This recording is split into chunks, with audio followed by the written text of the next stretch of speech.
It's time now for a look through some of today's newspapers, and for that I'm joined in the studio by Alison Sargent. Hi, Alison. Hey, Alexei. We're starting with reactions to the arrest of Russian opposition leader Alexei Navalny after he returned to Moscow from Germany. That's right, Alexei. He was arrested just moments after he got off the plane. A Russian paper, Vedomosti, writes that Navalny just had the time to declare that it was the best day he'd had in the past 5 months, essentially the best day he'd had since he was taken to Germany for treatment after suspected poisoning.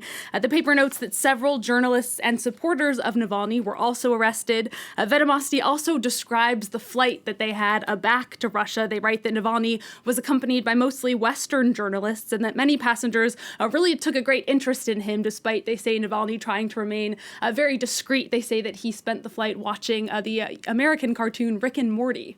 Rick and Morty, it's an interesting choice. Interesting detail to put in there. But. So speaking of Western journalists, we're actually getting quite a bit of analysis from Western papers on what could happen to Navalny now. Yeah, The Guardian writes that Navalny could end up getting locked up for quite a while. The paper notes that Navalny was detained on charges of violating parole, which they say carries a potential 3.5 years in prison.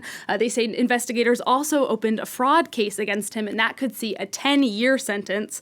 The Guardian writes that the Kremlin really could, if they follow through with that, decide to try and sideline Navalny for good. But that, of course, they say runs the risk of seeing a major public backlash. And that's basically the warning that the New York Times is giving to Vladimir Putin in their editorial today.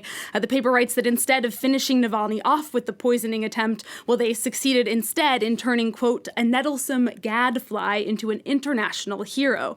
The New York Times writes that if Putin imprisons him, well, he'll have a celebrated political prisoner on his hands. And Western papers really are celebrating Navalny today. As we see in that headline from the New York Times, they're saluting Navalny's extraordinary courage for stepping knowingly back into the bear's den, as they call it. And we see kind of that same idea illustrated in today's cartoon from French cartoonist Willem in Libération.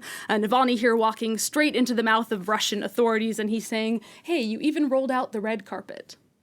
Well, we're going to look at some more cartoons, but now on a slightly different topic. Reactions to Uganda's presidential election, with Yoweri Museveni declared the winner amid accusations of vote rigging by the opposition. That's right. The Ugandan paper, the Daily Monitor, writes that this brings to an end a violent campaign that saw dozens of Ugandans killed. The paper's cartoonist here, Ogo, shows Museveni toasting to his secured future. You'll notice he's drinking a glass of wine. We imagine it's wine, as in Bobby wine, his main opponent, and you'll note that it is 58% alcohol because Museveni claims to have gotten over 58% of the vote. Now, the paper doesn't take a side in their editorial, which is the article that goes with this cartoon, but they do say that politicians really need to start looking toward a future that doesn't involve Museveni, who is now 76 years old. They note that he'll have been in power for 40 years by the end of his next term. Now, another cartoonist, Iga, for Kenyan paper The Nation, depicts Museveni as a stain that the country just can't seem to wash off there, no matter how many elections or stain removers they try. Okay, well, we're turning now to Australia, where there's something of an uproar surrounding the country's annual tennis tournament.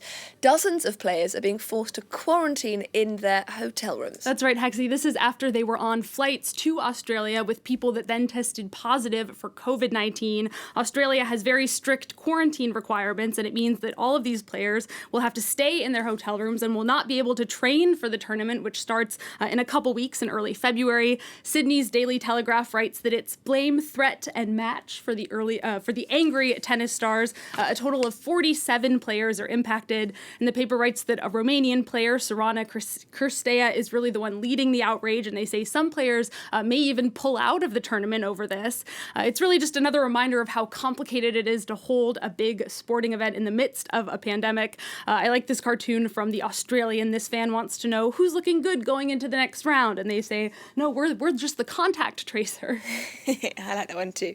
And finally from you, Alison, this Monday, the US is marking Martin Luther King Jr. Day, the annual holiday celebrating the civil rights icon and his ongoing fight for racial equality. That's right. It comes at a very fraught time in the U.S. with the inauguration just days away, and a lot of the political tension really has racial underpinnings. So it's quite a good time, I think, to hear some of Dr. King's words. You can see here the cartoonist Joe Heller has illustrated one of his quotes for the Washington Post. We must learn learn to live together as brothers, or we will all perish together as fools, which I think is a nice message today for the United States and for people in many countries around the world. And one definitely to hold on to ahead of Wednesday's swearing-in ceremony for Definitely. President-elect Joe Biden. Alison, start with a look through the day's papers. Thank you very much. Well, that's all we have time for right now. Thank you for watching, and do stay tuned. There's more news coming up in just a few minutes' time. And also coming up in today's Focus report, 60 years on from the assassination of the first Congolese Prime Minister, Emery Lumumba. We take a look at the ongoing quest for the truth of how and why he died. Maintain their influence over the area. Both countries also saw Lumumba as a threat.